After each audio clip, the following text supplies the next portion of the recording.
Este programa de acción climática para ciudades es apoyado por el programa BEA. El BEA, para que todos lo entendamos mucho mejor con este webinar que estamos dando el día de hoy, es un programa público-privado y buscamos utilizar políticas y programas para transformar el mercado de edificios energéticamente eficientes y de alto rendimiento. El BEA se ha centrado durante 5 años en la construcción de una plataforma donde las ciudades y los estados puedan mejorar los entornos de políticas y los programas que tienen en torno a la construcción de la eficiencia energética. La plataforma ofrece una oportunidad para el aprendizaje global en las ciudades pares, así como el aprendizaje regional a través de, 1, ciudades de inmersión profunda con recursos humanos, financiación y técnicos de la plataforma, y 2, organizaciones líderes regionales que convocan actores en toda la región. Como pueden ver en el mapa, tenemos en este momento 55 ciudades socias en 25 países, más 3 compromisos nacionales y subnacionales. De esas 55 ciudades, 21 ciudades y estados son parte del proyecto BEA en las Américas, lo cual es increíble poder ver el compromiso que existe en la región.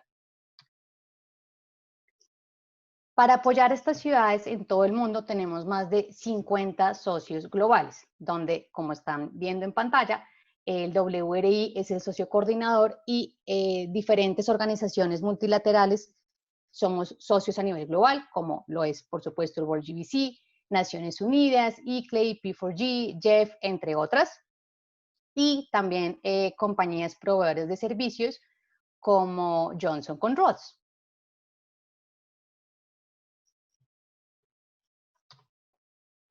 Bien, el BEA provee diferentes herramientas a las ciudades que se unen al programa, ayudando a los tomadores de decisión a priorizar y rastrear qué acciones son las que les gustaría llevar a cabo. Brindamos herramientas, experiencia y soluciones para lograr mejor y más rápidamente esos objetivos. Apuntar a conectar proyectos con oportunidades de financiamiento y servir como una vía para el reconocimiento internacional y la colaboración.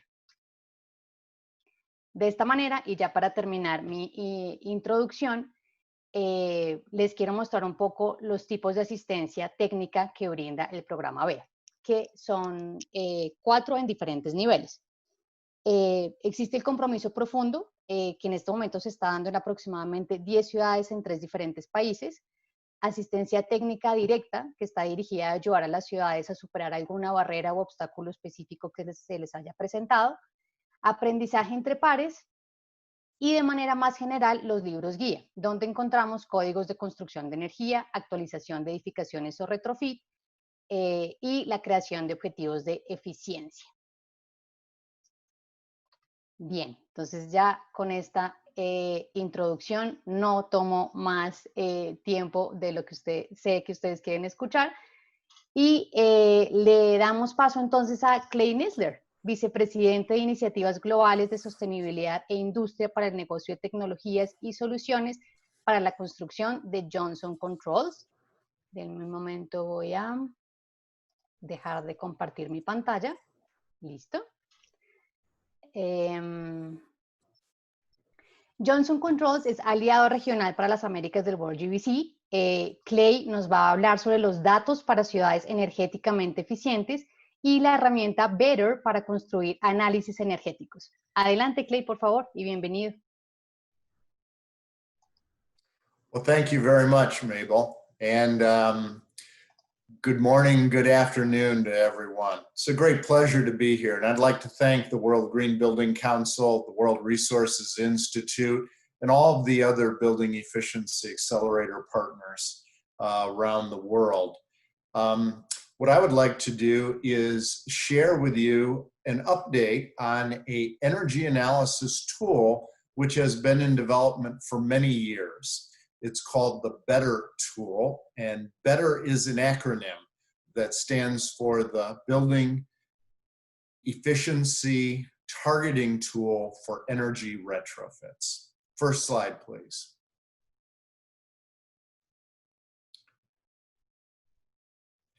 First, I'd like to share some research data. I wish I could be in Bogota today to record this. It's been a number of years since I have attended the Colombia Green Building Council annual meeting. It was my pleasure to do so. And when I was last presenting during a plenary, I shared results of a global study that we have done for 13 years called the Energy Efficiency Indicator Study. This last year, in December of 2019, we surveyed 1,300 energy and facility management executives from 10 countries, 2 from Latin America. We surveyed Brazil and Mexico. And the executives surveyed as part of the survey are facility managers or energy managers or sustainability managers from commercial, industrial, and institutional organizations. Many are at the vice president, director, and C-level, and they represent a cross-section of countries around the world, both developed and developing countries. Next slide, please. So because of the theme of the session today is around the use of data, I thought I would share some very interesting results from this year's survey. For 13 years, we have asked the participants to prioritize a number of policy interventions based on their ability to increase investment in energy efficiency and clean energy technologies, such as renewables and smart building technology in their buildings. And the policies that were surveyed actually came from an original deliverable from the Building Efficiency Accelerator and the World Resources Institute, which described best practices to drive transformation in buildings in cities.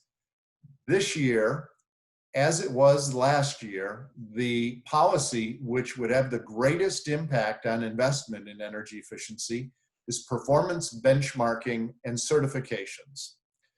Performance benchmarking relates to collecting data on the energy use of buildings, normalizing that and comparing it with similar buildings within the region or within a portfolio, and being able to identify opportunities for improvement. Some benchmarking is voluntary, some is required. Some benchmarking is used internally, and some is made public.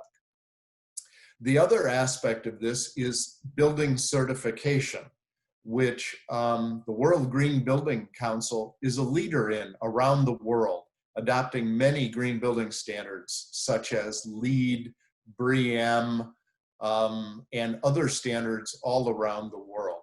89% of organizations thought that was very or extremely significant driver of investment. Building codes and product performance standards were the second highest rated driver of investment. And Xiaoyu is going to be sharing information on analysis of building codes, which has always been one of the key drivers for energy efficiency improvement in new buildings as well as in new equipment and appliances. Finally, if you look towards the bottom, you see building efficiency targets is where governments, whether local or national or state or individual organizations, set targets for building efficiency, make commitments. The Better Buildings program in the United States is a great example of industrial manufacturers, cities, commercial building operators have set 25% reduction targets over a period of 10 years and publicly report their results. And then finally, utility data access. 60% believe and wish they had greater access to utility energy data to inform their activities. Next slide, please. The other thing we've done for 13 years is to track the barriers for investment. 2 years ago, in 2018, the greatest barrier to investment globally was lack of technical expertise to evaluate or execute the projects. The capability and capacity to be able to go into existing buildings and identify opportunities and then execute the projects. Last year, the greatest barrier was lack of funding to pay for the improvements. And we've seen that over time. When we did this survey 10 years ago, the greatest barrier was always lack of expertise, lack of awareness, lack of basic capability. Over the last decade, more and more of that expertise has become available, and now it is more of a funding issue. What we've done with the Better tool is develop a tool that addresses both the opportunities to increase investment as well as some of the greater challenges to improving energy efficiency. Next slide. So the Better tool is an open source, easy to use, we believe, tool to target efficiency improvements. It uses readily available monthly utility bill data, the exact same data that you would get in a monthly bill, whether that comes to your individual building, to the organization that owns a number of buildings as part of a portfolio, the same energy bill that would be used by local governments and other government entities to not only measure, but be able to pay for their energy use. It translates that energy consumption data into specific measurable energy efficiency interventions or measures. Those measures are both operational improvements, which often have low or no cost, as well as capital improvements that would involve the replacement or upgrading of equipment, controls, and other technology aspects. The tool is useful at both an individual building level as well as at a portfolio level. So an organization which may have 25 buildings in Bogota could analyze each building individually and then compare them as a portfolio. Couple things to know about Better. It doesn't replace an audit. An audit is done by an experienced engineer with specialized training that follows a certain protocol, a standard, if you will, to be able to very rigorously and comprehensively assess the energy potential of a building. It is often done as a precursor to an energy improvement project where the actual savings need to be estimated, as well as the cost of the improvement in order to create a business case. So this is a remote tool that uses very little data and comes up with an estimate of not only what the magnitude of savings would be, but what the improvements could likely be. View it as a pre-audit, a great way to identify potential opportunities and prioritize where action should be taken. It's highly scalable and can be used to target energy opportunities in one or many buildings. Some of our initial pilots involved the use of hundreds of buildings, being able to quickly prioritize where the opportunities are. It's also not a rating tool. Buildings are scored in a sense, but they are not scored in the way that a LEED rating system would score a building silver, gold, or platinum. It is a way of benchmarking buildings, comparing buildings, but not for the purposes of getting a certification. Next slide, please. So the Better tool actually goes back almost 8 years. There's been a lot of research since the middle of the 1980s looking at how they could use the monthly energy use data of buildings to better predict performance, compare performance, and estimate potential savings. A significant increase came in 1999 when the Energy Star Portfolio Manager was used to compare buildings against a national standard. I enter in the data on my building, I can compare it with every other commercial building in the United States and see where I stand. Am I in the 50th percentile? Is my building really good and it's in the 90th percentile? That endured for many, many years. In about 2011, Johnson Controls, who I work for, started experimenting with things called inverse models to be able to estimate the cost and energy impact of faults in buildings. An economizer that doesn't move, a set point that is incorrectly set, poor scheduling of the building. We used it to estimate what the energy loss is. And then the light bulb went off. And we realized that this methodology, instead of just estimating loss of particular problems in building, could be used to estimate the savings of particular improvements. And we developed the tool over a number of years and have used it to analyze over 700 buildings since 2011. A number of years ago, 2018, we entered into an agreement with Lawrence Berkeley National Lab, better known as Berkeley Lab, located in California, where we contributed our intellectual property that had been developed over the years, and Lawrence Berkeley Lab researchers built a tool which was fully automated. Our tool required manual intervention, the use of a trained energy engineer for about an hour a building to tweak the parameters to do the analysis. We knew that the tool could have great applicability if it could only be automated so that it was truly easy to enter the data and get the results. We started that work in 2018, and a couple weeks ago, we released our beta version of the tool, which is web-based. Next slide. The way the tool works is you enter in basic information, energy, data, both electricity and any fossil fuels for at least a year. If you have more than a year of data, that's great. The estimates are even better. We put in the weather data, which is available from an international database based on the nearest airport.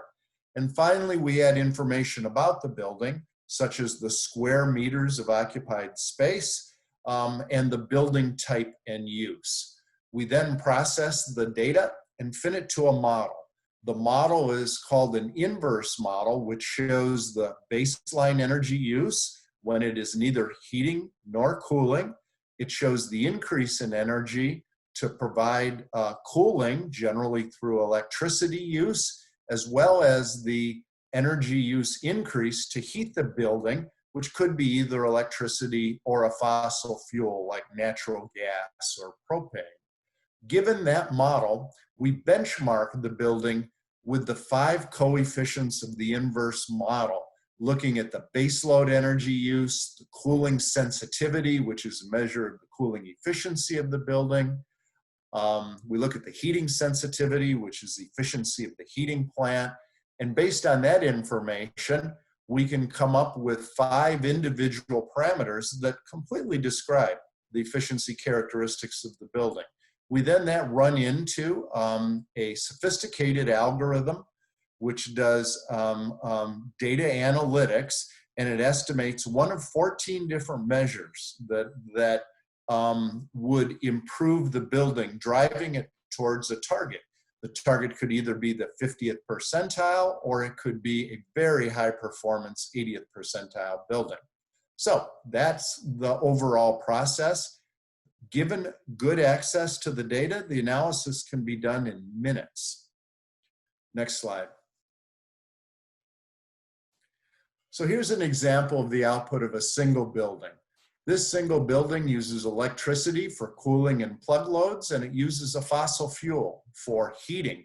You see the inverse models, or the dependence of energy use based on outdoor air temperature.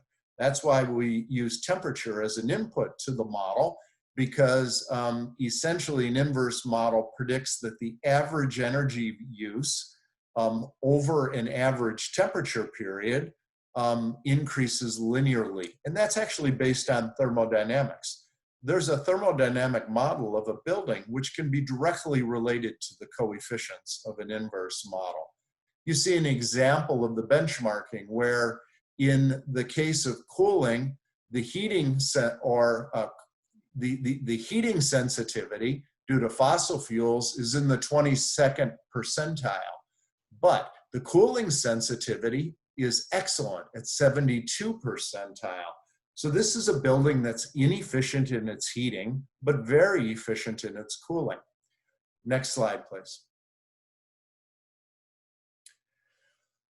If we extend that to a portfolio of buildings, in this case, 32 office buildings, commercial offices in an urban area, you can see the wide range of performance. The blue lines are the annual electricity used, the red bars are the fossil fuel energy used, and green represents the savings potential, which varies from almost no savings because the building is very efficient in heating and cooling to significant savings of over 170,000 US dollars per year. This one chart gives you a great view of your portfolio, and you can immediately pick out the 6, 7, or 8 buildings which represent the greatest opportunity. 80-20 rule prevails. 20% of these buildings would deliver over 80% of the savings. Next slide. This is a little complicated, but it shows how those 6 coefficients of the inverse models relate to the 14 particular improvement measures. And the measures everything from reducing equipment time schedules to decreasing ventilation to fixing your outdoor economizers to increasing wall and ceiling insulation. Some of the coefficients impact multiple measures and some only impact one of the measures. So it's a fairly sophisticated pattern matching algorithm that is used to identify the specific measures and estimate their impacts. Next slide. Here's an example of 8 of the measures out of the 14. And we have selected in this case measures which are no cost, low cost.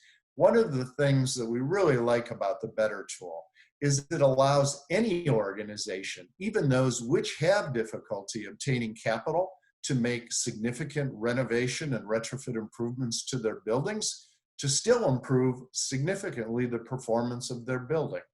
It involves things like reducing time schedules, reducing the lighting load, reducing the plug loads, the equipment, the appliances, servers, things like that, printers in the office space, optimizing the heating and cooling set points, optimizing ventilation, infiltration, increasing heating and cooling efficiency, not necessarily with a major equipment replacement, and adding and fixing economizers. Many of these savings can be found through proper operations and maintenance of the equipment there. So again, low cost, no cost, but a tremendous head start in making the buildings more efficient, more sustainable, and a better environment for health, safety, and wellness of the occupants in the buildings.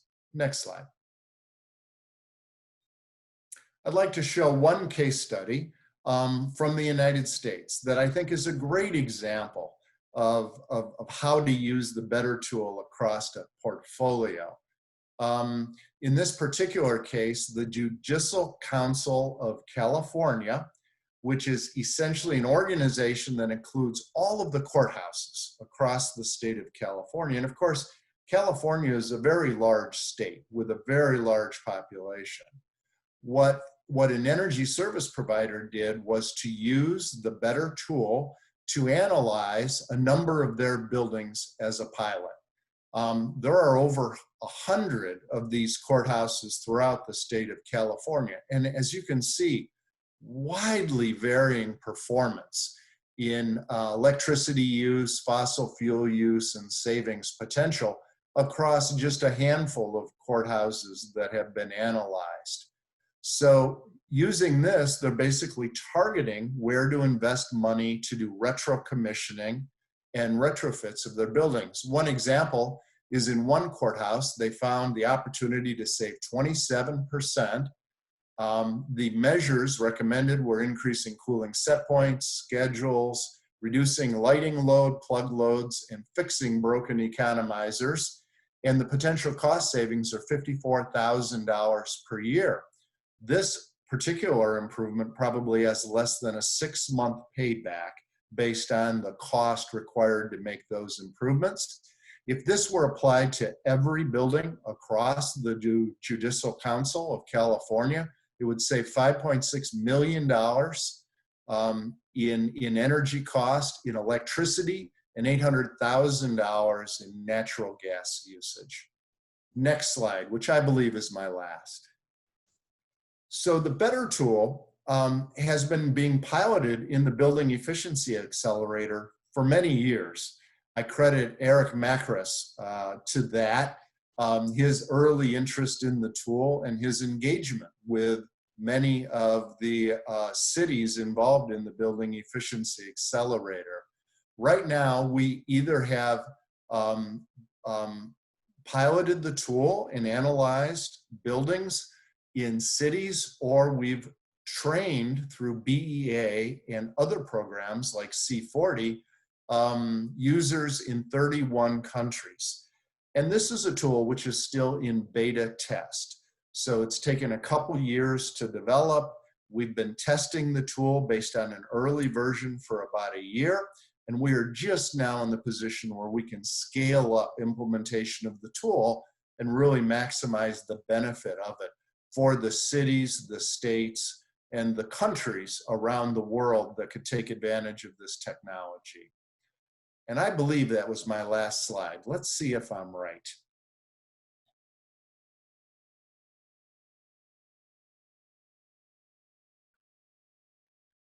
I guess it is right.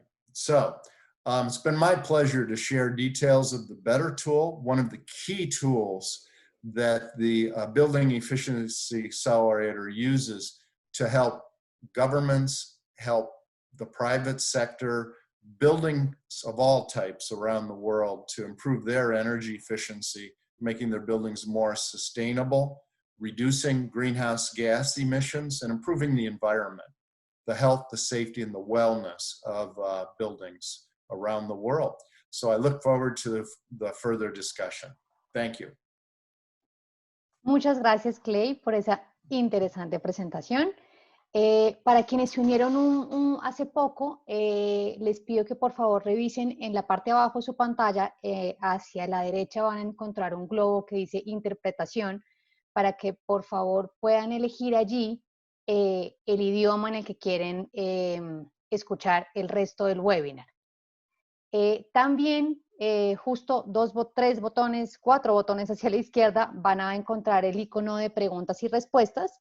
Si ustedes quieren hacer preguntas para que las incluyamos en el panel que realizaremos al final del webinar, por favor háganla ahí, elijan a quién le quieren hacer la pregunta para que después podamos llevarlas a cabo sin inconveniente.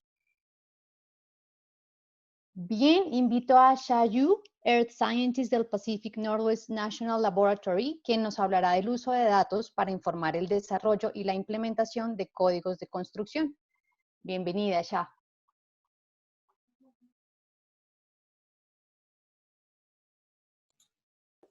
Thank you, Mabel, for the introduction.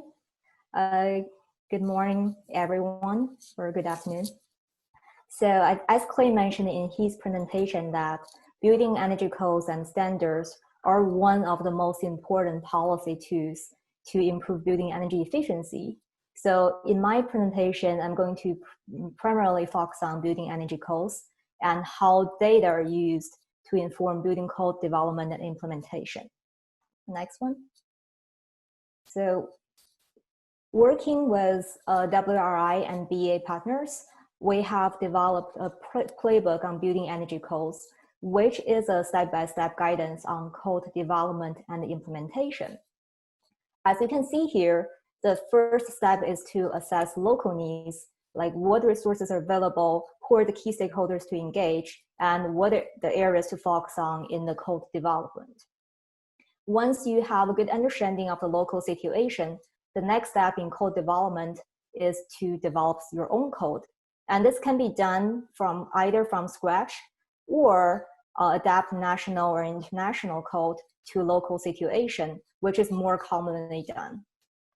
And after code is developed, the third step in the code process is to do code adoption. So the city needs to incorporate the developed code into its own bylaws and building permitting process. And this will be done at the local level and through different legislative structures. So the next step is to implement the building code, and as well as conduct compliance check at design and construction stage and build capacity in this process. So finally, once the city have the code in place and have it effectively implemented, it also needs to evaluate the progress over time and inform the future code and policy development. So these 5 steps are really the high-level steps to develop and implement code in a city. And in the presentation, I'm going to more or less focus on how data are used in different processes or steps. And the code playbook itself is available online, so you can also refer to for more detailed information. Next one, please.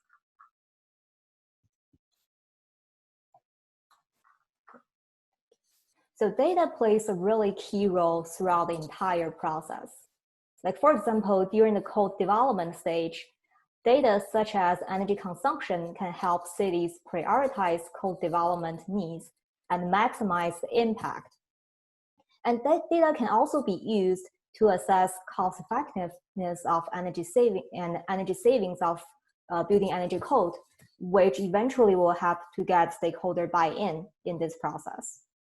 During code implementation, data can be used to track progress.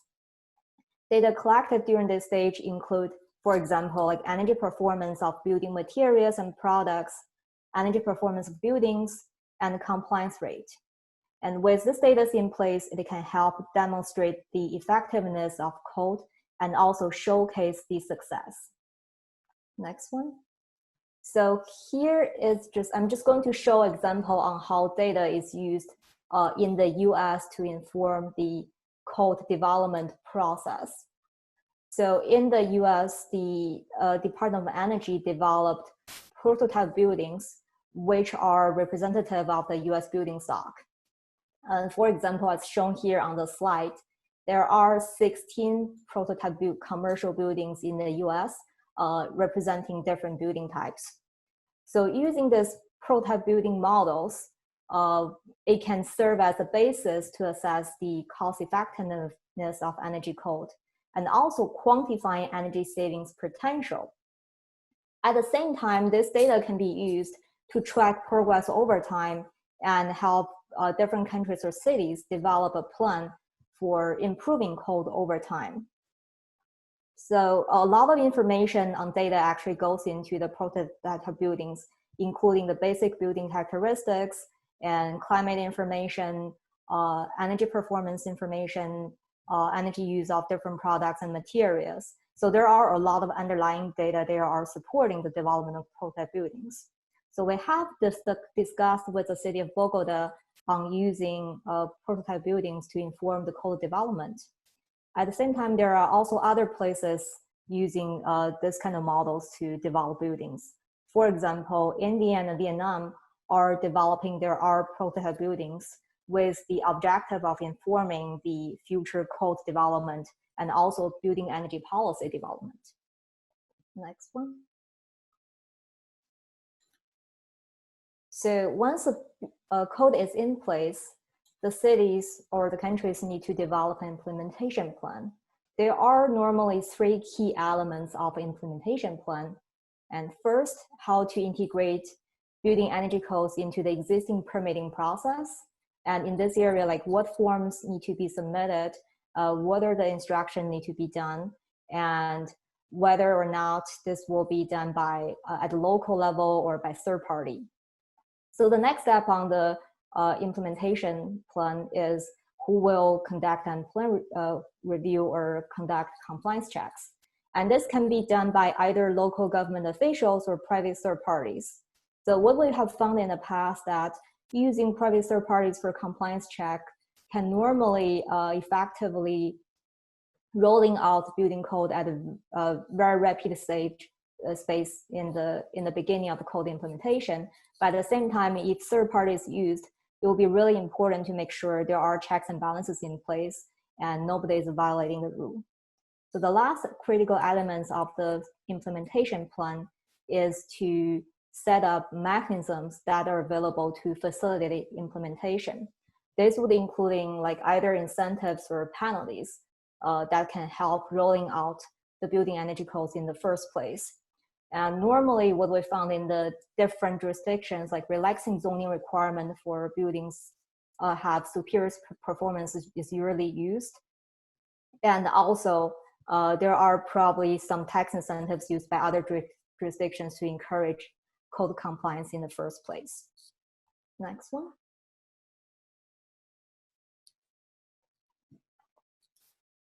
And so once we have the, so the one critical element along the building implementation process is also to build capacity in this particular process. And what we found that most effective way of building compliance is using train-the-trainer models, where you basically have a first batch of trainers in certain places, and then they start to train additional trainers in different jurisdictions, which we find will be really helpful to expand the capacity over time at a very quick level. So, and also I think one thing to emphasize here is there's going to be a priority for who will train first. And we normally found like building code officials will be the first batch of people you need to train to get their buy-in, understanding of building energy codes. And along this line, the building designers and construction companies or developers are also critical to train during the capacity building process. So next one, please. So once a code is implemented, we found it's really helpful to basically conduct a compliance check at different stages. So for example, compliance checks are normally done at 2 different stages, plan review and construction inspections. And at different stages and different data are collected. As mentioned earlier, like this can be done by the local code officials or third-party inspectors. So there are a lot of data collected during the compliance check stage. This would including like the basic characteristic of building materials, building energy savings potential or energy performance of different buildings, compliance checks or compliance rates of different building types. And this data can be done effectively through the use of compliance software. So for example, that in the US, there are 2 compliance softwares used. One is called ComCheck, and the other one is called ResCheck. So for commercial and residential buildings. And India also developed a similar compliance software called Economan to assist the data collection. And the reason for using compliance check software is that lack of compliance information on plan submission is identified as one of the major barriers for code implementation. Such like having compliance software can produce documentation by software tools that can help in the data gaps, and which actually in reality showing impacts on improving compliance. Next one. So once code is implemented, it's also critical to use data to demonstrate the progress and showcase the success. So compliance evaluation is one way of doing this. This is a process of collect a series of data and show the implementation progress over time. And data collected during the compliance evaluation normally including energy savings, percentage of a building stock complying with a code, or achieving above code performance. And sometimes like it also includes data on energy efficiency products used in the buildings. And they can be collected in multiple ways, such as like including reviewing the permitting database, or like using statistical sampling and also conducting periodic compliance surveys It can also leverage other existing evaluation program in the city that assess building energy consumption, but also informing code compliance. And finally, data can be collected through stakeholder interactions or surveys to get a basic understanding on whether the building energy codes have changed the energy efficiency landscape in a city or in a given place. So there are multiple places to collect compliance information and also informing future energy development, energy code development and implementation. Next one. So results from compliance evaluation can be used to inform and improve the implementation process, as well as the future development. So the figure shown on this slide is the result from a US compliance evaluation study. And so US Department of Energy have conducted a multi-year compliance evaluation study trying to understand what has been done well and what are the key barriers in the market in terms of building energy code implementation. So what's shown here is basically on average, compliance rate of trade-off and performance compliance passes using compliance software tools are higher than those using prescriptive passes. So, and this is kind of like one of the important findings. It highlights two important messages for future policy making. And the first one is really the importance of compliance software in terms of improving compliance rate. Because the two passes, trade-off and performance pass, by using the software, they have better information available for people to do plan review and such actually have higher corresponding compliance rate. So the second important information here is also lack of product information in plan submission. So in a lot of like plan reviews or inspections, there's not enough information on energy performance or characteristics of different building products or materials. So that's kind of a major barrier for inspectors to verify the building compliance. And this also kind of identified as a major area to improve in the future in terms of implementation. So having data here are really effective in terms like informing future development pathways as well as informing future implementation strategies. And I think next one. So I believe this is my last slide. So basically, I just go through really high-level information on how data are used throughout the process of code development and implementation. But what's shown here is the effective use of data can really inform the development of building codes and also the future improvement of the programs. I think that's the last of my slides, and I guess I really want to thank the organizers, World Green Building Council, WRI, C40, and other BA partners, and who have done tremendous work on building energy efficiency and put together this excellent series of webinars. And so I think I save a little bit of time here and turn it back to Mabel. Muchas gracias, Sha, por esta valiosa información. Y le doy paso entonces a Angélica Ospina, directora técnica del Consejo Colombiano de Construcción Sostenible, quien nos contará sobre el MRV de Bogotá y sus avances. El público es todo tuyo, Angélica. Muchas gracias, Mabel. Está aquí esperando que salga la presentación.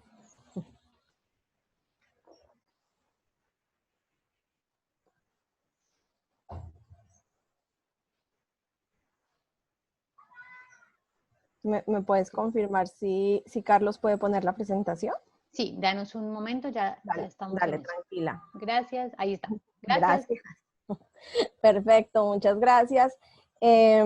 Pues bueno, desde el Consejo Colombiano de Construcción Sostenible, primero que todo queremos pues agradecer pues al Consejo Mundial de Construcción Sostenible por organizar esto, al WRI, a C40 y a todos los otros, digamos, partners que han hecho posible que este proyecto pues se desarrolle en Bogotá. Yo les voy a contar, Bogotá es una ciudad que empezó todo su proceso como ciudad BEA en el 2016 Y pues digamos que ha tenido varias fases de desarrollo, donde se hizo pues también todo un desarrollo de código de eficiencia energética, tema muy importante como a nivel de capacitación.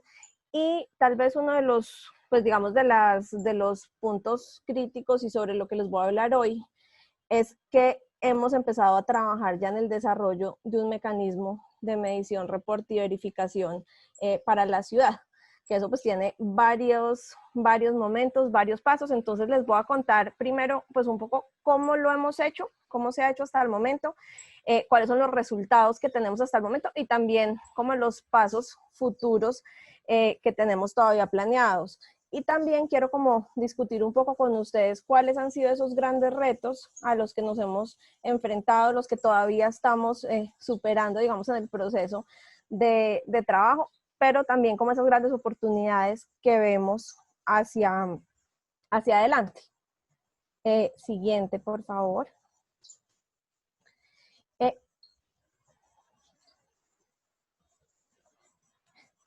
Gracias. Entonces, pues digamos que lo primero que se empezó a hacer cuando en Bogotá se pensó en desarrollar un mecanismo de monitoreo, de evaluación, pues fue empezar a hacer unas bases de datos muy grandes de los consumos de agua y energía de la ciudad. Realmente eso era una información que no se tenía o que realmente se tenía, pero supremamente dispersa en distintas bases de datos. Entonces, acá se empezó a hacer un trabajo muy interesante con todo lo que son datos de catastro, o sea, identificación de todos los predios de la ciudad, pues digamos que están registrados. También todos las bases de datos de los permisos de construcción, de las licencias de construcción, donde también sabíamos cuáles edificios pues han comenzado sus procesos de construcción, en qué años. También cruzar información con el censo de población de la ciudad, que también tenía pues unas identificaciones atadas a cada uno de los distintos predios, y cruzar toda esa información con consumos de agua y energía que teníamos de las empresas de servicios públicos, que también pues tienen un chip o un registro, digamos, asociado a una dirección. Entonces, digamos que ese ha sido el gran avance que hemos hecho hasta el momento, donde ya se ha logrado tener unos indicadores de consumo de energía y de consumo de agua, específicamente para el sector residencial. Cuando ahorita en este momento nos encontramos haciendo estos desarrollos ya para el sector, pues para el sector comercial o no residencial, y pues también nos hemos encontrado con muchos otros retos muy relacionados principalmente con lograr, ¿cómo se dice? Lograr pues asignar unos consumos a unos usos dados, cuando pues en la operación muchas veces se cambian los usos. En un lugar donde tiene un solo uso de acuerdo, digamos, a los permisos de construcción o a lo que está registrado en catastro, realmente se generan varios usos en la operación. Entonces, bueno, ahí digamos que ahí les estoy contando ya algunos de los retos que hemos tenido. Siguiente. Y realmente, pues el objetivo principal de hacer como todo este desarrollo, yo creo que hay varios, o sea, porque uno solamente lograr tener ya como unas líneas bases reales de la ciudad son muy importantes, porque todo lo que se tenía antes eran procesos calculados, ¿cierto? O estimados de acuerdo a distintos datos. Este ejercicio completo de hacer este cruce de bases de datos para poder decir realmente estos son los litros por persona día que se consumen en Bogotá en el sector residencial, o estos son los kilovatios hora por metro cuadrado, por ejemplo, año, que se consumen en un lugar. Pues esos eran datos que completo no teníamos. Y otra cosa también súper interesante pues de tener estos datos es empezar a ver cómo cambia de acuerdo a, por ejemplo, las localidades, o sea, las distintas localidades que hay. los distintos estratos socioeconómicos de la ciudad. Entonces, digamos que también ya solo desde tener esos indicadores, pues empezamos a poder generar unos análisis importantes que se pueden realizar. Lo que se busca también con todo este desarrollo es poder evaluar pues las distintas políticas y normativas que se desarrollen en torno a construcción sostenible, tanto a nivel nacional como a nivel local. Porque lo que esperamos también con esto es poder evaluar realmente qué incidencia tiene. Y eso es interesante porque tenemos los datos de todos los años y tenemos también pues un proceso que estamos haciendo también ahorita, es mirar, por ejemplo, ya qué proyectos con qué licencias de construcción pues deben cumplir con ciertas normativas y luego poder hacer un seguimiento de esos proyectos, realmente cuáles son los consumos que está teniendo más adelante. Ahí digamos que tenemos unos retos muy importantes también en temas de estandarización de la información, pero digamos que esto es lo que nos permite y es lo que buscamos también poder hacer con todo esto, es poder evaluar realmente el efecto pues, de todas esas políticas a lo largo del tiempo. También poder plantear, yo creo que otro, pues digamos, otro uso muy importante que se le está dando a esto es, nosotros este año pues tuvimos en Colombia cambio de alcaldías, pues también para la alcaldía entrante, que empezó en enero, pues yo creo que era muy interesante poder entrar a ver realmente cómo se estaban distribuyendo esos consumos de agua y energía, para poder desde ahí también plantear como metas a nivel de los planes de desarrollo. Siguiente. Acá les quiero mostrar un poco los resultados que hemos obtenido hasta el momento. Como les cuento, pues estos son específicamente para edificios residenciales. Lo que podemos observar acá es, si ustedes ven aquí pues digamos a mano izquierda, uno puede ver y puede como filtrar la información o por los distintos años o por las localidades, que son como las grandes divisiones que hay en la ciudad, que son las que ustedes están viendo aquí en el mapa a mano derecha, donde uno ve unas grandes divisiones. Esas son, digamos, lo que nosotros llamamos las localidades. También se puede llevar a filtrar por un nivel mucho más grande, que son las UPZs, que en gran parte pues son como la distribución que se tiene a nivel de planeación, que son pues cosas mucho más pequeñas. Entonces, pues aquí vemos cosas interesantes porque podemos ver como el valor promedio, por ejemplo, en este caso de este screenshot que les puse acá del 2018, por ejemplo, Bogotá, pero también empezar a entender cuáles son las localidades. Aquí, por ejemplo, vemos pues Chapinero, Teusaquillo, bueno, distintas, y también ver cómo hay unas que realmente tienen unos valores del litro por habitante de días, pues que son bastante bajos. Y esto pues también nos permite entrar a compararnos con valores de otras ciudades, con valores, por ejemplo, propuestos por la Organización Mundial de la Salud, o sea, por distintos temas. Siguiente. Acá en lo podemos ver para el caso específico del agua, de la energía, donde también nos muestra pues bastante información valiosa. Aquí está señalado el del 2012, pero realmente uno puede seleccionar cualquiera de estos otros años. Tiene pues las mismas posibilidades de filtración que les estaba contando, y nos empieza a dar como unos resultados importantes y unos pues indicadores muy claves de, por ejemplo, consumo de energía por metro cuadrado año para cada una de las distintas localidades, o sea, cómo estamos en esto. También podemos sacar distinta información como son tendencias, por ejemplo, de consumo total en Bogotá, cómo ha ido variando pues en los distintos años que se tienen datos, donde vemos pues que íbamos realmente subiendo, pero que hemos tenido unas reducciones importantes en estos últimos años. Y esta información también la podríamos sacar, por ejemplo, para cada UPZ, o para acá, que la UPZ es la unidad de planeación zonal, o para cada una de las localidades. Siguiente, por favor. Otras cosas interesantes que hemos logrado hacer con todo este procesamiento de datos es empezar a pues hacer otros análisis adicionales. Entonces, por ejemplo, empezar a revisar cómo se dan, pues por ejemplo, cómo se cruza también la información. Por ejemplo, si ustedes ven en el primer mapa que tenemos a mano izquierda de ingresos per cápita en la ciudad, donde pues vemos realmente cuáles son las ciudades con las localidades con mayores ingresos, y luego empezar a mirar y a poder hacer algunas correlaciones con, por ejemplo, la energía que se tiene, los consumos de energía que se tienen, los consumos de agua también que se pueden dar. Entonces, siguiente.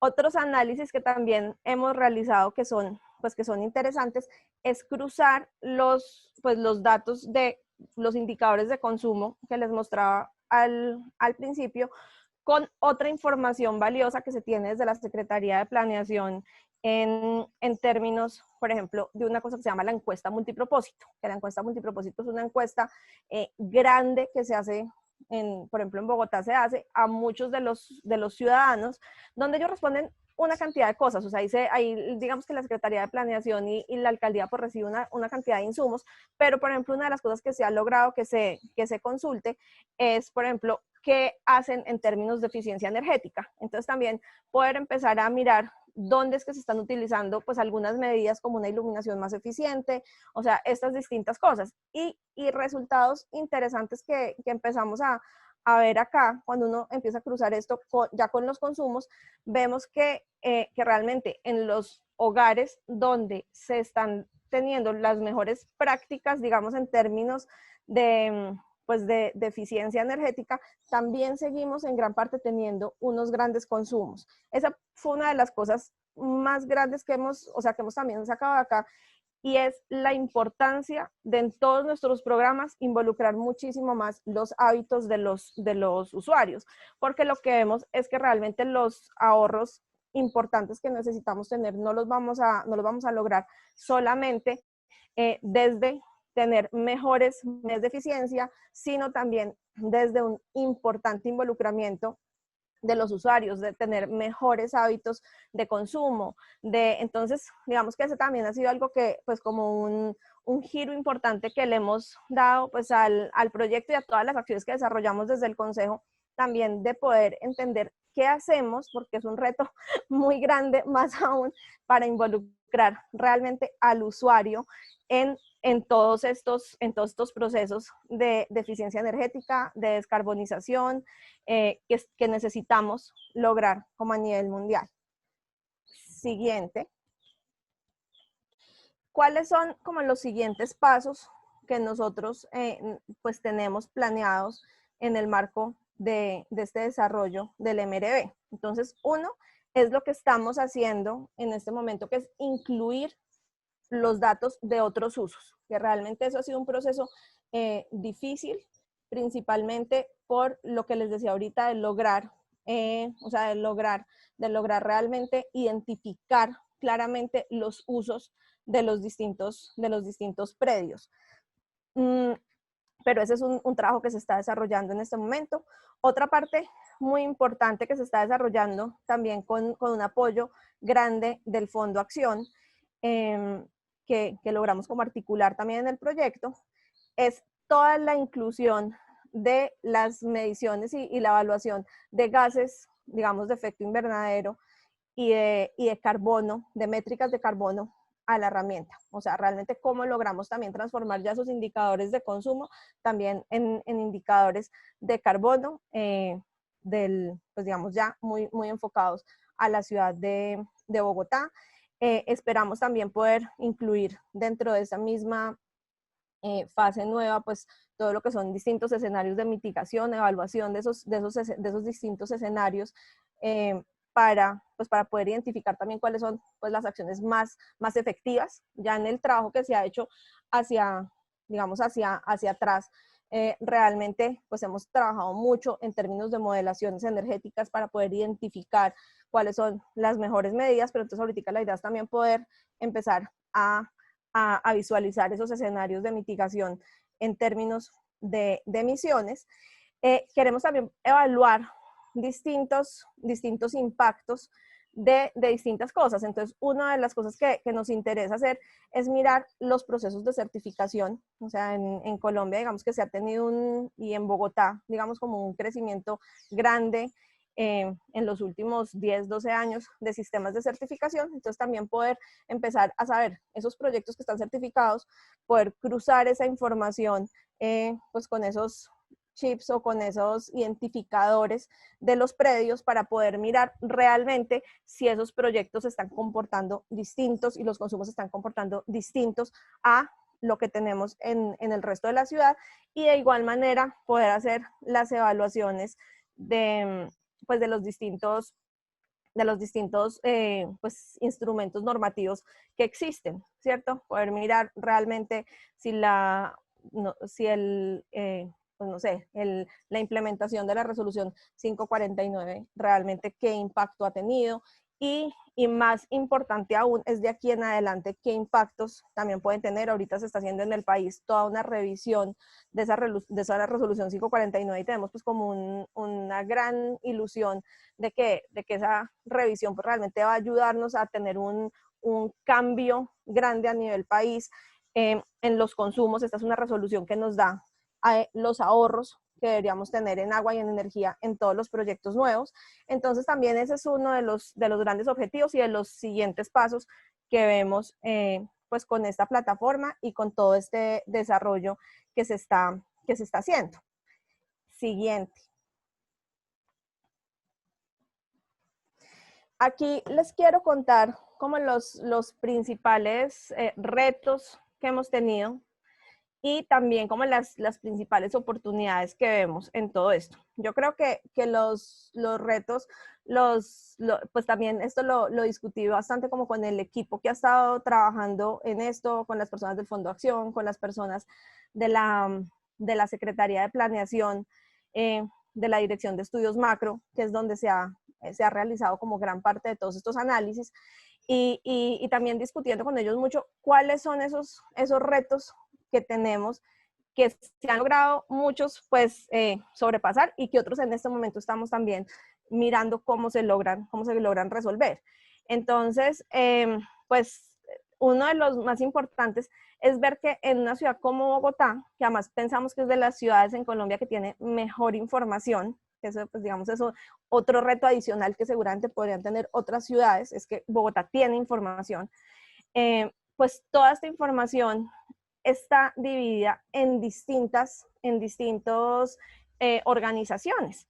Entonces, por ejemplo, tenemos los consumos de energía que están muy desde las empresas de servicios públicos, Catastro tiene otra información, la Secretaría de Planeación tiene otra información, el Censo, el DANE, por ejemplo, tiene otra información. Entonces, lo que encontramos es que son distintas organizaciones que tienen información que es necesaria para poder generar, digamos, como todo ese cruce de bases de datos, y que son organizaciones que no tienen un mecanismo formal para compartir la información.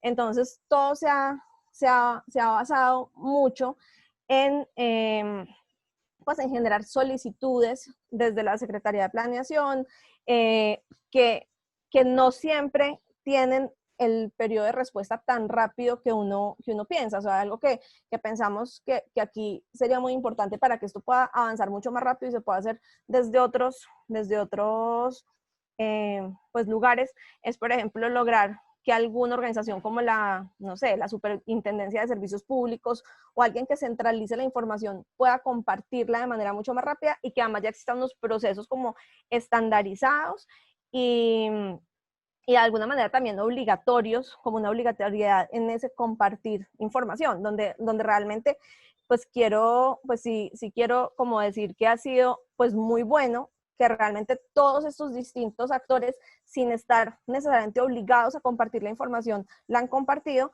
pero podrían existir mecanismos formales que facilitaran muchísimo más esos procesos. Digamos que otro reto grande que se ha tenido es que lo que se ha hecho acá, pues es un cruce grande, digamos, de bases de datos, pues que digamos que es en procesamiento de datos también pues muy dispendioso y complejo, y las distintas bases de datos que se han hecho pues no fueron diseñadas en ningún momento para ser cruzadas entre sí. Entonces también están en distintos, digamos, en distintos formatos, y no hay, digamos, como un flujo de información fácil también entre estos, que también entonces lleva a que muchos trabajos se tengan que hacer de manera pues muy manual, que sea intensivo también como en las personas que tienen que hacer este tipo de análisis. Yo creo que otro reto importante. Angélica, perdón, te interrumpo, te quedan 2 minutos para cerrar.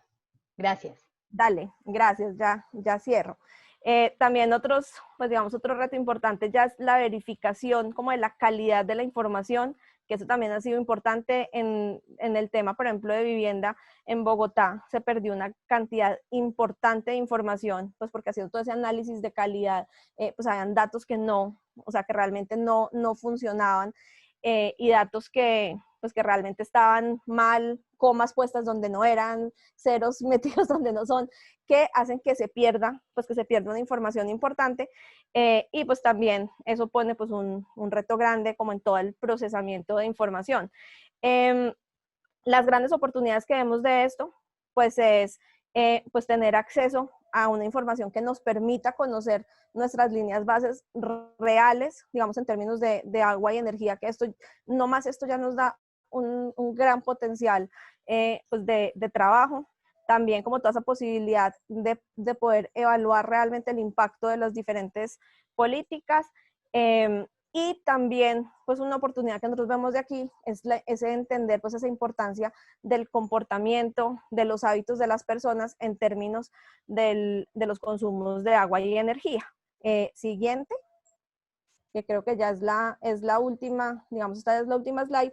Aquí solamente quería dejarles, pues digamos que si quieren entrar a conocer la plataforma es gratuita, está en la página de la Secretaría de Planeación de Bogotá.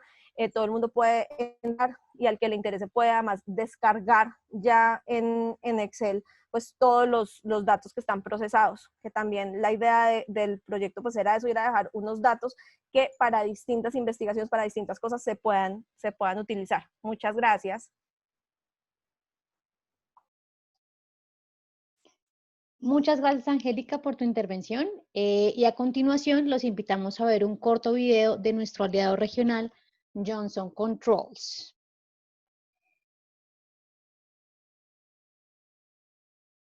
Ignition sequence start. 3, 2, 1, liftoff. There are two kinds of history. First, the big stuff, the events that change the world. Then there are the things that change your world, both the things we celebrate and the smaller, no less significant moments in our lives. When new ideas take root, new relationships begin, and new horizons open up. What do all these things have in common? It's the part we often forget, the places and spaces that are the backdrops to the biggest moments in our lives, and the people behind the scenes who make it possible. Each of them driven by a mission, dedicated to do more for the people they serve. At Johnson Controls, we've always known that these places and spaces are far more than backdrops. They set the scene. They keep us comfortable, safe and secure. They can make us more productive and efficient. But they do even more too, furthering our ambitions and shaping all kinds of outcomes. They are a springboard for human progress. It's not an exaggeration to say they can transform our lives. We've always believed they should help advance humanity in all our endeavors. That belief was there in the inventions that form the very origins of our business. It was there in countless building operation systems spanning the decades, each more advanced than the last. And today, it's there in the schools where we work for better learning outcomes, the hospitals where we transform patient experiences, the data centers we make more efficient and secure, the sporting venues and airports where we give people better, safer experiences, the labs we make smarter, places where tomorrow's groundbreaking and life-saving innovations are being created. And in all the places we make more sustainable for the good of humanity and the planet. We haven't just stayed true to our purpose for over 130 years. We have expanded that purpose in mind-blowing ways, with buildings that support, enhance, and elevate lives all over the world, leading us into a new digital era that promises to be the most thrilling in all our history.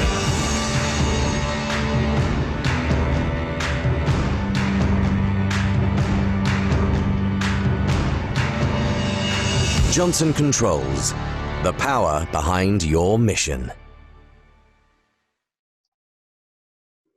Bien, damos entonces inicio a nuestro panel de conversación liderado por Eric Macris, gerente senior de datos y herramientas, eficiencia urbana y clima del WRI Rose Center for Sustainable Cities. Bienvenido, Eric, y les recuerdo a todos, por favor, si quieren hacer preguntas para los panelistas, en el botón de preguntas y respuestas los pueden dejar y en un rato yo les daré lectura. Gracias. A los panelistas, si se quieren poner la cámara activa para que los podamos ver durante esta conversación, sería ideal. Gracias. Adelante, Eric. Great. Thank you so much, Mabel. And thanks to you for organizing this and this series that's a part of. It's been great working with World GBC as part of the Building Efficiency Accelerator now for over 4 years or so. And this whole group of partners from Johnson Controls to PNL to CCCS have been great partners throughout. And it's really exciting to see the advances on your work, how you've contributed to the advances of the BEA, and how we've been able to strengthen our partnerships together. So thank you all for organizing this and sharing the information. So I want to dive in a little bit more to hear about the intersections between your work, and we only have a few minutes left. So maybe I'll start with, I think one of the things that stood out for me from Clay's presentation was the information about barriers to action and how those compared to the actions that the survey participants noted as the ones that are most important. So it's interesting to see that information-related actions are identified as some of the most important, but then when you get to the barriers, a lot of responses around finance. And maybe that's just one example, but I'm really curious to hear from the group about how important actionable data is. How important is information compared to other barriers on energy efficiency? How is it similar and different to those barriers? And in particular, how does it also relate to those other barriers? Are there ways that better information can help overcome some of these barriers to finance, for example, or barriers around political will, which I think is also another really important theme, whether that's through executive leadership in businesses or leaders in cities or national governments. Maybe I'll start with you, Clay. How important is information compared to these other barriers, and how does it relate to them? Yeah, that's a great question, Eric. I think it's critically important.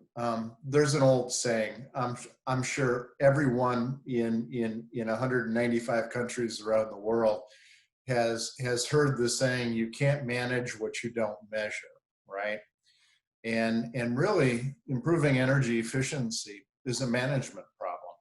It's a management problem when you're designing a new building. It's a management problem when you're trying to retrofit buildings, and it's a management problem when you're operating and maintaining buildings and trying to do it in an efficient manner. And particularly as we look at climate change, we're going to all have to, in all countries around the world, get better at managing that. And one of the key findings from the research is that the strongest correlation with investment isn't availability of funding. It's not expertise. It's making goals and commitments. Organizations that commit to reducing energy or carbon and make it a goal invest 2 to 3 times more. And that's been the same for about 5 years. And those that make a public goal invest even more. So if you have no goal, you're unlikely to invest a lot. If you have an internal goal, you invest more if you make that goal public. Here's the analogy that I use. Every year, towards the end of December, I make a goal to reduce weight. I'm not very good at it. Now, if I made a goal to reduce weight and I told my family that that was my goal, I would probably do better. If I put it on Twitter or Facebook and told the world that I was going to reduce 20 pounds or 10 kilos, I would probably do better. If every Friday I committed to weighing myself and posting my weight on Twitter, I bet I would be even more compliant. So it's this combination of a goal, a commitment, actually measuring, tracking, and the humility of not meeting the goal would probably drive me towards action. And cities are actually no different, I think. When cities, governments show leadership, make commitments, show the data, manage to the data, I think really good things happen. And that can happen at a national level, a city level, or an individual building level. So I think information is the enabler for almost every improvement. Shah or Angelica, do you want to add anything on this point? Yeah, I think it's a quick thing adding to the Clay's point. Like, I think information can actually help address other barriers as well. Like in terms of financing, have good data on cost would actually help conquer a lot of concerns from the financing community. And also have enough data, transparent data, can also help create a new asset class on to fund building energy efficiency. And we also found in multiple cases, like showing real world cases on how effective it is to use energy efficiency measures in buildings actually can encourage developers to invest more. So there are multiple cases have done like in the real world. In terms of political willingness, like we have been working with one Indian state and trying to like adopt Indian called the ECDC at the local level. What we found there are two critical data points. Like one is on cost savings incurred by code, and the other is like the impact on local economy. Like by doing analysis on these two particular points actually eventually help them to adopt the code. So I think in a lot of cases, like data can definitely help address other barriers and moving the building energy efficiency to the next level. Great, and that example, it's also was critical to identify what were the concerns, it sounded like, of the stakeholders. It sounded like they were concerned about costs and they were concerned about economic impacts, and then being able to actually do an analysis, have enough information to answer that proved quite valuable, very interesting. So yeah, I mean, I think somewhat related to that, are there other important barriers to collecting or having actionable data on building efficiency? So in that example, Shah, maybe as a starting point, what did it take to actually be able to get good data on the economics? I mean, because it often is easier to get data on building materials or on energy consumption. Even that can be challenging. But what do you find to be the biggest barriers to actually getting the data you need to answer the questions that are critical? And actually, I don't know if maybe you want to say something about how that's different between new buildings and existing buildings as well. Yeah, I think like we probably all know it's super challenging to get building data. And especially in most countries, they don't really have a detailed building consumption survey. So it's really hard to get, even understand the building energy consumption where it is used is really hard to get. And so I think like they're having good consumption surveys at buildings will be really helpful. And also I think having data from other places with similar, say, climate or characteristics would actually help, because you can actually infer, like using other data to inform your own decision making. So I think just making public data public available will be actually super helpful in that particular case. And economic analysis is even more challenging because there are very few like studies looking at the economic impact at local level. So there we normally do it case by case, because that's really how you have to have good understanding of the local economic picture what are the whole, like the whole sector for economic growth at local level, and what's the correlation between, say, improvement in building infrastructure and creation of jobs. And I think they're like, from IEA study, there's a wide range, say, for $1 million investment in building energy efficiency, the addition of jobs vary between 10 to 40. So there's like really large variation in there. Yeah, and Angelica, anything you want to add on this from the perspective of the work in Bogotá or elsewhere in Colombia? Sí, Eric, yo pienso que unos, pues digamos que hay unas cosas muy importantes, y es cuando uno llega a, pues digamos, a países como Colombia, donde sí hay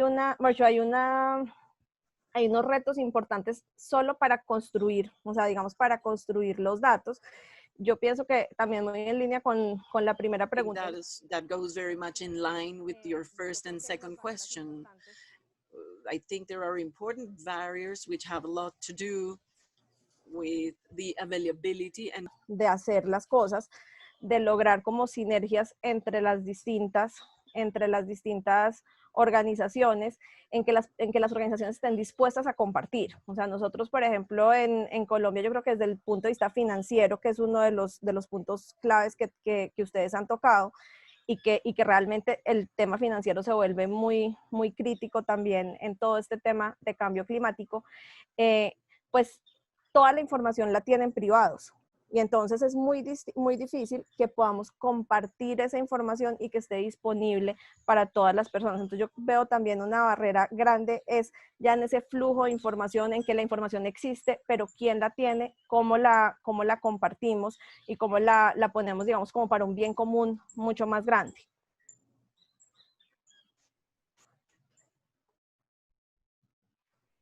Yeah, and so I know we're close to the end of our time, but I'm wondering maybe if we can end on a positive note. I would be interested in hearing from each of you about how you have seen barriers overcome, an example of where barriers to access to data was overcome in your work, from a particular example, and tell us how that actually changed the conversation. Did it motivate action in a new way? And is there an example from your work, or one you're hopeful will come forward soon, that access to new information was possible, how that was achieved, and then how did that change the conversation or shift action? And Angelica, maybe I'll start with you. Sí, perfecto. Pues realmente yo creo que la forma más grande es mostrarle a todos estos distintos actores cómo esa información realmente va a ser útil para las decisiones de la ciudad. Y yo pienso que en la medida que todo el mundo sepa que está contribuyendo a algo, en ese sentido empiezan a, pues digamos, a poderse como mejorar todos esos flujos de información.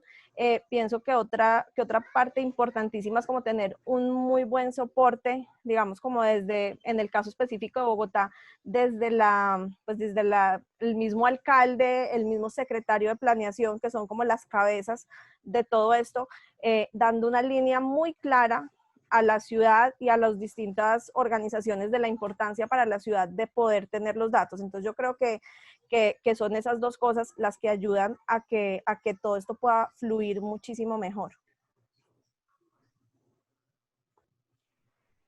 Shah, an example from your work? Yeah, no, I was actually thinking the example of Bogota is just a very good starting point. And I would also like to share, like, there are increasing number of US cities actually adopting performance standards in buildings, which actually essentially helping getting towards net zero. And in that process, like, the cities actually have a huge database showing like energy performance of different building stocks in the city. And eventually I think they're going to put like more carbon related metrics in there. So although data is limited, but there's definitely a movement towards more transparent and broader data in the building space. Clay? Well, Shah stole mine. So I wish I had squeezed in there, but I do think that's the best case study of using data for action. But it hasn't always been the case. A lot of cities and jurisdictions in one state required large commercial building owners to basically provide their data to the Energy Star portfolio manager. And that data was available, but it was kept private. The thought there was if you knew how bad your building was, you would do something about it. Well, some people did, some people didn't. Then the next phase was actually taking that data and making it public. So you not only knew that your building was terrible, your neighbors knew your building was terrible. And if you were a commercial building owner that owned a bunch of buildings and you had a substandard portfolio, there was some competitive pressure. Then there was the requirement that people do audits. A lot of people complied with the regulations, had an audit of their building, got a big thick report, did nothing about it. What we've seen, interest in the better tool is it uses the exact same data that was in the benchmark database, but instead of telling you your building is in the 25th percentile, it tells you what you can go do about it and how much you'll save and how much energy. So it predicts what your score will be when you're done with the measure. That's turning data into information. Not just that you're bad, it tells you exactly what to go do. And it was an example of data analytics adding value on top of just raw data. And I think that's the key. There's so much progress now in machine learning and data analytics and big data that converting that raw data, which is generally available, but certainly not in one location, and being able to provide insights and information and guidance is what's really going to drive improvement. So I'm very optimistic about building performance standards, providing a carrot, information to make change, and a stick, potential penalties if you don't. Yeah, very interesting. And we have just a few more minutes. And I'm curious, maybe if Angelica, you want to reflect on that from the perspective of Colombia, and in terms of this carrot and stick approach. I know that in Bogota, there's conversations about now that there's a building code in place, do we need incentives or penalties? How does that get organized? And also, Shah, the emphasis you put on kind of this continuous learning that's needed, and the train the trainer model. And what I'm hearing you say, Clay, is also it's to some extent there's both the need to learn about the importance of this, have the information available, but also to have a degree of peer pressure and or regulation, required pressure to act. So I'm curious, Angelica, if you want to say anything about how that conversation is evolving in Bogota, what that kind of community of practice looks like, who the stakeholders have gotten involved, and how their participation and action on building efficiency has changed, and what you see the possibilities for the future looking like to go beyond information toward requirements or incentives for better improvements.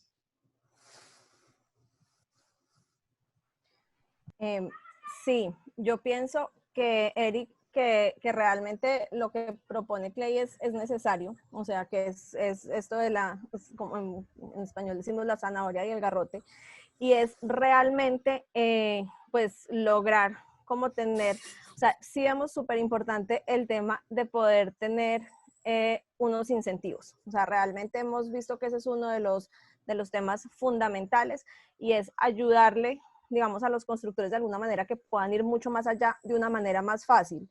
Entonces, digamos que en todos los diálogos con actores, ese es un tema muy importante. En esos mismos incentivos pueden ser incentivos tributarios o normativos, o sea, distintos tipos de incentivos que puedan ayudar a que los constructores puedan hacer esas inversiones.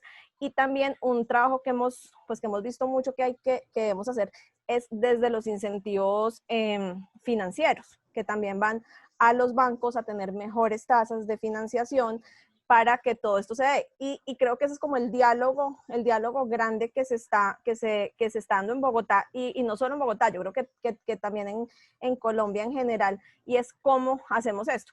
Y por otro lado, sí es importante también mirar cómo se controla la implementación de los códigos, porque realmente no puede ser algo solamente voluntario, sino que sí toca tener también algunos mecanismos. Uno de los, pues digamos, de las cosas que se han evaluado y que me parece que son muy innovadoras, esto realmente se empezó a hablar inicialmente pues en Montería, que es otra de las ciudades BEA, pero que me parece muy interesante, es mirar cómo se logra también tener un incentivo tributario, pero ligado al usuario final, o sea, realmente al consumo energético que tú estás teniendo, donde pueda existir, por ejemplo, un incentivo ligado al impuesto predial, que es el impuesto que pagan pues todos los años las personas, digamos, por su propiedad. Entonces, mirar también otros mecanismos de incentivos, no solamente hacia los constructores, sino, por ejemplo, también hacia el usuario final.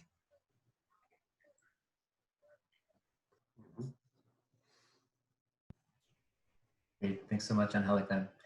So I know we're over our original planned time, and I want to turn it back to Mabel. I don't know if there's any questions from participants that we want to take now, or if those should be things that we would follow up with them one-on-one after. But maybe turn it to you for any questions or any final comments to wrap up. Thanks to all of our panelists. This has been a fun discussion. Muchas gracias, Eric, por liderar esta interesante conversación. Tengo dos preguntas. Una es, ¿cómo se puede alguien entrenar en la herramienta Better? Si quiere conocer más y tener un mejor manejo de la herramienta, ¿cómo lo pueden hacer?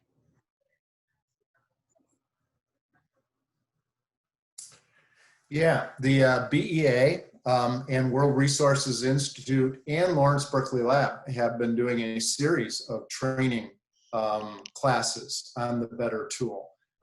There was one webinar on data preparation to use Better. There was one recently on the use of the Better tool to improve operations and maintenance, and quick wins, if you will, for low cost, no cost improvement measures. These webinars have been recorded, so they are available. So I would recommend anybody interested in learning more about Better, particularly if they're in Colombia, they can reach out to the WGBC, our BEA partners, or they can reach out to World Resources Institute. Going to the website and looking on Building Efficiency Accelerator, we'd be glad to provide links to those trainings. Gracias, Clay. Y esta última pregunta es para Angélica. Preguntan, ¿cómo manejan o cruzan los datos de consumo con metro cuadrado con la población de las localidades y su densidad?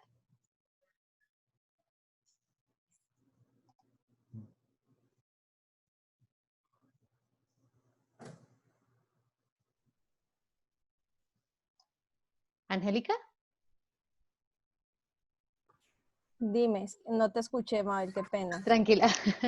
No, que preguntan, esta es para ti y sobre las imágenes que nos estabas mostrando con todos los datos, preguntan que cómo se maneja o cruzan los datos de consumo con metro cuadrado contra la población de las localidades y su densidad.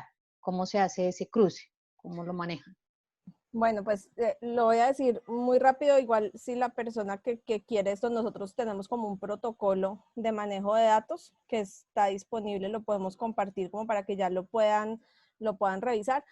Realmente, pues hay unos, digamos, como unos identificadores atados a distintos predios.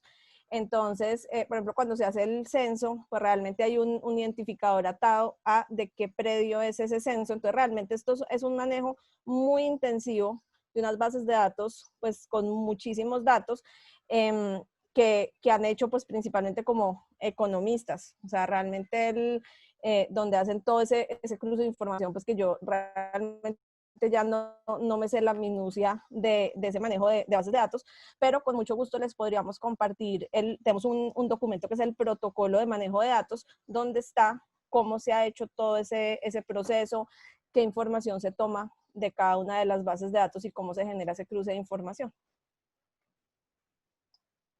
Perfecto, y yo creo que con lo que nos estás mencionando que podemos compartir se responde de alguna manera las otras dos preguntas que tenemos acá, entonces creo que lo vamos a dejar ahí. Gracias, Angélica. Bueno, de nuevo, gracias Eric por esta conversación que lideraste, gracias a nuestros panelistas, Clay Nesler, Shayu y Angélica Ospina por aceptar esta invitación y por supuesto a todos nuestros asistentes. Aprovecho este espacio, puedes pasar la diapositiva, Carlos, por favor. Aprovecho este espacio para invitarlos a todos a participar de la segunda serie de workshops que llevaremos a cabo el 22 de octubre de 2020 en el marco del evento América Sostenible de Guatemala GBC, donde tendremos interesantes conferencias sobre edificaciones neto cero carbono. Si quieren recibir mayor información, por favor, escríbanme para hacerles llegar la invitación. Ahí pueden ver mi correo. Y bueno, muchas gracias a todos y los esperamos el próximo 4 de agosto en el tercer workshop de esta primera serie, donde hablaremos de incentivos financieros e iniciativas para edificios con bajas y cero emisiones de carbono en las Américas. Así que no se lo pueden perder. Muchas gracias y hasta la próxima. Gracias, hasta luego. Thank you, everyone.